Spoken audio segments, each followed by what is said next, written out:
Welcome to the APL quest. See APL Wiki for details. Today's quest is to find the mode. That's the most frequently occurring element. Let's get started with some test data.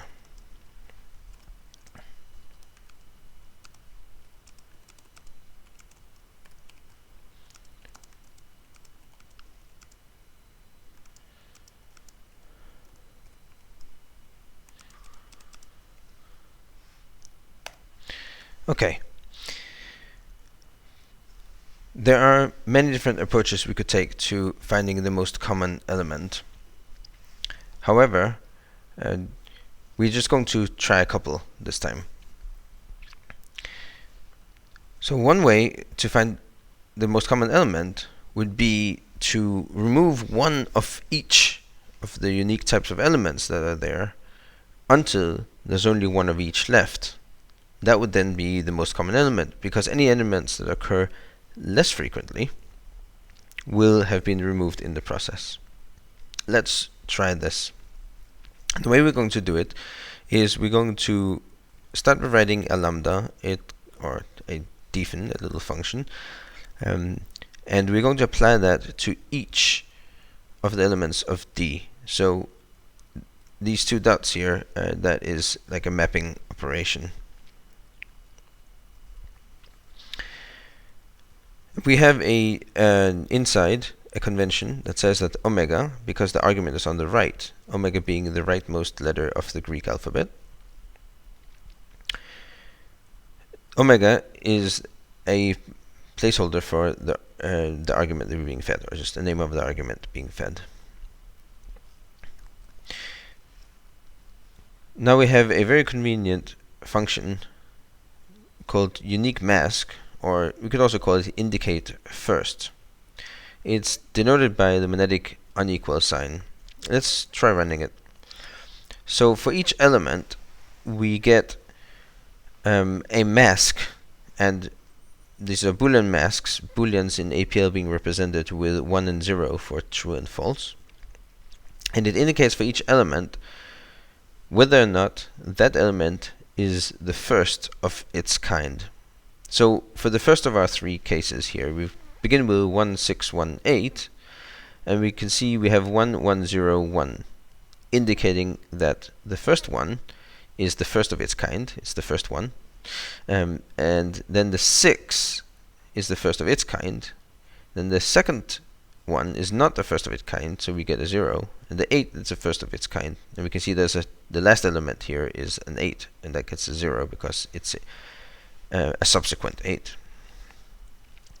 So this is really nice. This indicates exactly one of each unique element, and if we then remove the elements indicated by the ones here, then that's equivalent to removing one of each element. Now we have a function in APL called replicate or compress, denoted by a slash. And then it takes a mask on the left and some data on the right, and keeps only the elements where there are ones. It actually keeps as many copies of each element as indicated on the left. But since the left is Boolean, it will either keep it or discard it. So we can see this keeps exactly one of each, and the first one of each. But we don't want to keep the first of each. We want to remove the first of each. So we want to flip it around. The ones that are indicated with 1s here, we want to discard. The ones that are indicated with 0, we want to keep. So we use Boolean negation. The tilde is Boolean negate. And this keeps exactly one of each. So we can see this removes exactly one of each. So we can see that there are no more 9s left in the first case because there was only one and it got removed. Same thing with the 6 and the 0. And that gives us actually our result for the first test case. 1, 3, and 8 are the most frequently occurring elements, occurring 2 times each. In the second test case, we can see that we removed the 7 and we've kept the 2, 8, 1, but there are more 8s and 2s, 1, because we only removed one of each. So we'd have to repeat this operation. And the last case, we can see removed 3, 4, and 5, and one of the 2 1s. So then there's 1 left, and that's our result. So we actually have to apply this function multiple times. And we can use the power operator. This is in traditional mathematics written with a superscript number on a function name, applying it that many times. But APL is all inlined, so we write it with this star diaresis and a number, so we can apply it twice, and again on each of these. And that is good for the middle test case, but destroys the first and last test case, because there's only one of each and left, and we're removing one of each, so there's nothing left after that. And we're still not even done with the middle test case, because there are now 2 8s and only 1 2, the mode being 8, the most common element here. So we have to apply it 3 times, and that doesn't change anything for the first and last. They're already empty, but the middle one, we get the result. So we don't want to apply this function a fixed number of times. We want to apply it a custom number of times, when it depends on where have we gotten so far. Actually, what we can do is we can apply, instead of applying a fixed number of times, we could actually apply it kind of like an infinite number of times. What actually happens is, if we give a function on the right of the star diaresis instead of a number, then that function will be applied between, meaning taking as arguments, 2 subsequent iteration values from applying this function over and over again, and it will keep doing so until the result is stable. That is, until 2 subsequent values are fulfill this condition that we give it. So the normal thing to do is to use equality or equivalence, as in this case. So we're saying keep doing this until the result is stable. And if we do that, we get empty altogether, empty list, because we keep doing it the only time that we keep removing one of each occurring element, and the only time that becomes stable is when there are no more elements. So how can we modify our function such that it stabilizes when there's only one left of each? Well, before we get to that, let's move things around a little bit in our function. We have a parenthesized expression on the left, and we have just a value on the right. APL functions have long right scope. That means they take as right argument as much as they can, going to the right until they get stopped by either the end of the expression or the end of a parenthesis or bracket and so on. And so we can get rid of this parenthesis on the left if we had a function that was just like slash, just like replicate, except it took the mask on the right and the values on the left. Now, there isn't such a built-in in APL, but we can easily construct it. If we put this tilde diaresis, looks like a frown because we're confused about which side is right and which side is left. That modifies the replicate so that it takes the arguments in opposite positions. That is the mask on the right, and again we have long right scope, so everything on the right of this derived function is its right argument. And then we take the value on the left.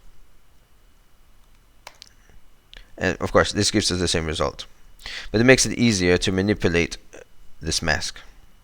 Now let's say we put, instead of having this mask which varies by what exactly we have, if we just had all ones, then nothing would change. We can actually use a single one and it would work as well. Then it stabilizes immediately because we're not changing anything. So we want this mask in the general case, but we want a mask of all ones, or a single one for that sake, in the case where there's only one, exactly one of each element. So how can we do that? Well, we have this mask here.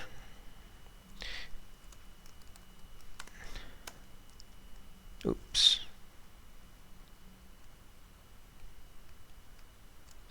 We have this mask in here indicating, I should get rid of this stabilized thing, or we'll go to infinite loop, indicating which elements are the first of each. And we want to find out whether every element is the first of its type. And that's very simple. We just need to check if it's all true. How do we check if it's all true in APL? We use a reduction. We just need to reduce with AND. And so we use slash again. This with a function on the left, it means reduction.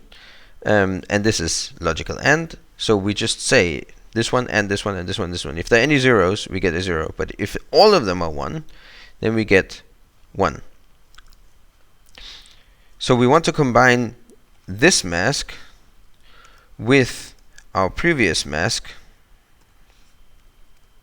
so that if this one is a single one, then it forces this mask to become all ones. And if it's 0, then it doesn't make a difference. And we can do that with an OR. So if we have 1s and 0s over here, or 1, then we get all 1s.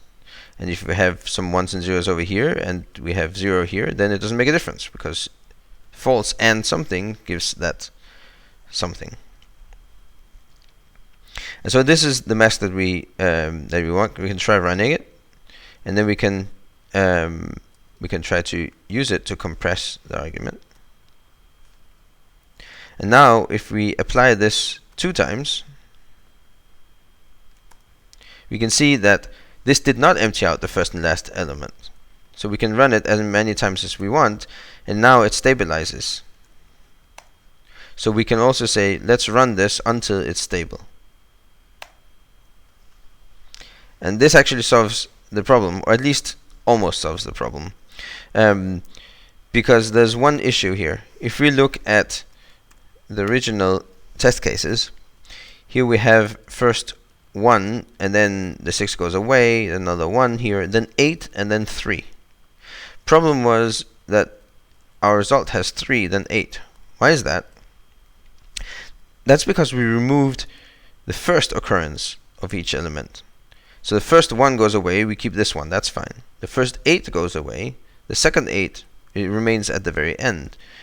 And the 3's are next to each other. So we end up having 3 before 8, and we really want to preserve the original order. How can we fix this? Well, see, this indicates the first element of every type. If we reverse it, then, so this is a reversal function, and this reverses the argument before we indicate the first of each. Now we're going to indicate the last of each, but count it from the rear, and we really want to keep it from the front, so we can reverse the result of that mask as well. And now we get the correct order, and this is a proper solution, albeit a little bit inefficient because we are computing this unique mask twice. So let's give it a name instead.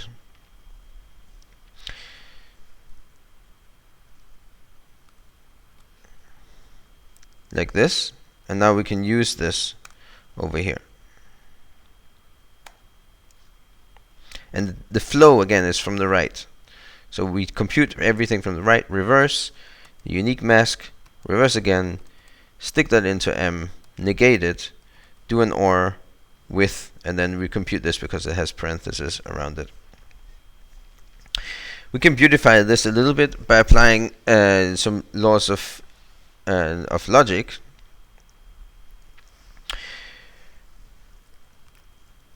But OR is a little bit hard to reason about, so because we want this to be true or not this.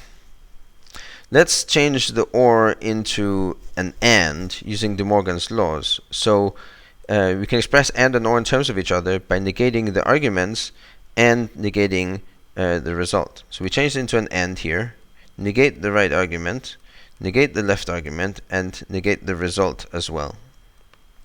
So this not takes everything on its right as its argument. Okay, clearly we can remove these two. this is just negation of a negation. And so, and here we have not what's on the left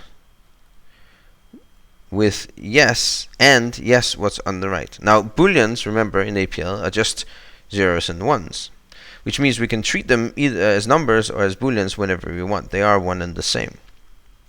So if we have a 1 on the right, and we have to have a 0 on the left because we want not this one, and those are the only values for which we get true, that just means that the right argument over here has to be greater than the left argument. So we can change this to a less than.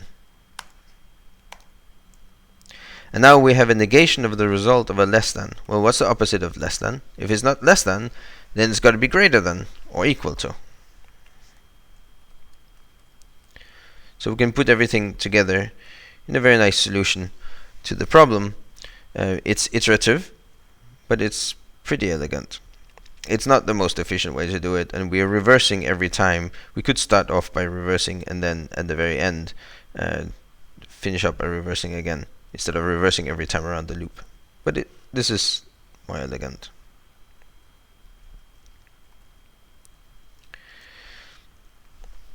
Okay, let's do a better approach.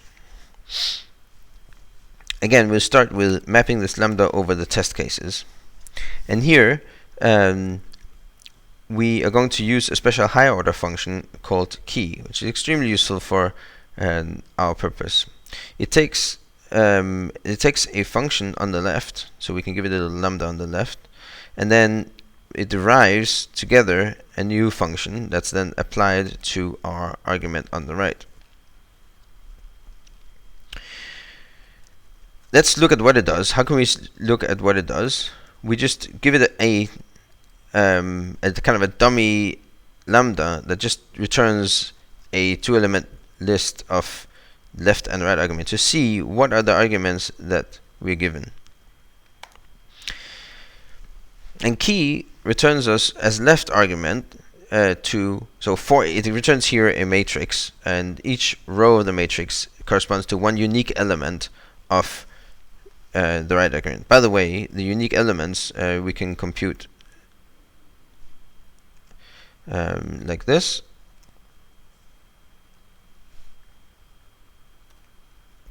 So we can see the unique elements are 168039, as we know, and we can see the corresponding numbers 168039 in the leftmost table.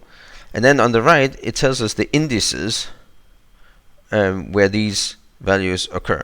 So we had a 1 at positions 1 and 3, and a 6 at position 2, and an 8 at positions 4 and 9, and so on. We're not actually interested in the positions that they're at. However, we are interested in how many there are, because we want to find out which ones there are most of. So we can return the count of the arguments together with the count of the right argument together with the left argument, which is the unique value. So we can see that there's, for the value 1 there are 2, for the value 6 there are 1, and so on. And we don't actually need the value itself, we just need the count. So here are counts per unique element in the order of their appearance.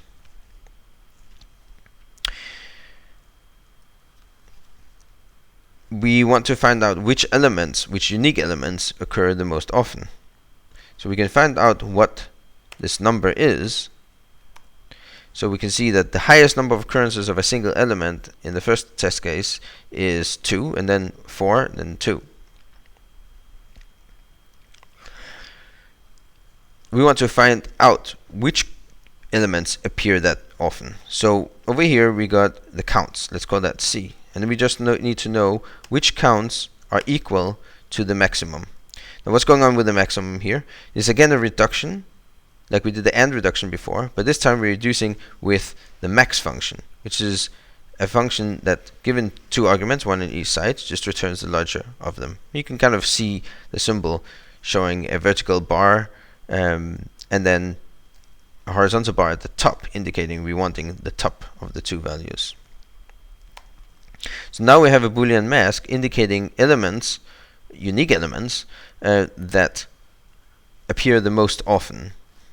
And we can use this with replicate that we had from before. So this is just a mask, but not on the argument itself, rather on the unique elements of the argument. So this gives us the mode directly. Again, there's a bit of inefficiency here because we're computing the unique values here, and then when key operates on the argument, it has to compute the unique values as well internally in order to be able to figure out, well, how many there are in our case. So how can we fix this? Well, remember that key returns both the indices, and in our case we want the counts, and the unique values themselves. So we just need to mangle out this resulting array in such a way that we can get both the unique values and the counts out. So here are the unique values and the counts in a matrix for each test case. And what we want to do is we want to combine these values here into a list of unique values, and we want to combine these values in here into a list of counts. And so what we need to do is a vertical concatenation. So we're concatenating this column together and concatenating this column together. Concatenation in APL is the comma, and then we've used reduction before, but that was horizontal reduction. Now we're going to use vertical reduction, which is a slash with an extra bar. So we can see that we transform these matrices into the individual column vectors, and now we can give them names. So the left one we're going to call the values, and the right one we're going to call the counts. We assign them here. We use diamonds to separate statements because diamonds are unbreakable. And now we have we need to know where the counts are equal to the maximum of the counts. That's the same mask as we had before. And then we can use that to compress, swapping the arguments of compress. Not the right argument. We need to compress the unique values right there. And that's a very nice solution. But we can actually take this a little bit further. If we look at this right expression, let's think of it as a function in terms of v and c. So what we've got here is, let's put this into braces as a little lambda. So we got c on the right, we got v on the left, and then we can use, just like over here, we used omega, the last letter of the Greek alphabet, and alpha, the first or leftmost letter of the alphabet, for the left and right argument. So we can do that over here as well. V is on the left, and c is on the right. Now this might seem just unnecessarily verbose. It still works. However, notice this. We have this little function in between v and c. And on the left, we have v and c as a pair. We just need to insert this function between v and c. And inserting a function between, that's really what a reduction does. Oh, but notice the extra boxes. That's because reduction needs to reduce the rank of the argument. VC, that's a list. It is a vector. It has rank 1. It has one dimension. And the result we want, we get from that needs to be a scalar. But actually we get a list of values, which is a vector. So how do we have a vector which is a scalar? We enclose it in a scalar encapsulation. But we don't want that, so we just extract it with disclose. This opens up that enclosure. And now we can see we have VC, and we're applying something to it. This function, the derived function, which is our little lambda, together with the reduction, takes as right argument this list of VC, and VC is exactly what we get over here. So we can just take this expression, because everything flows from the right to the left like this, we can just apply that on the left, and we get a very elegant solution. There's one more thing that I'd like to do, and that is this little lambda over here, we can actually simplify a little bit by using tacit or point-free programming. We have the left argument concatenated to the tally of the right argument. And that is something we can use a function composition for. So let's say we have 10 and 20, and we want to concatenate 10 to the negation of 20. So this is a type of concatenation, but we want to pre-process the right argument with negation. And there's a combinator for that. We call it beside, because it is as if the comma and the minus are next to each other, beside each other. And this makes a new function which we can apply. And so too, if we had on the left a value and on the right a list, then we can concatenate with the tally. Note that this looks like a tally mark. And we can just insert that into our expression here instead. So we concatenate with the tally, and we don't need to mention the arguments at all. I think that's pretty elegant. Thank you for watching.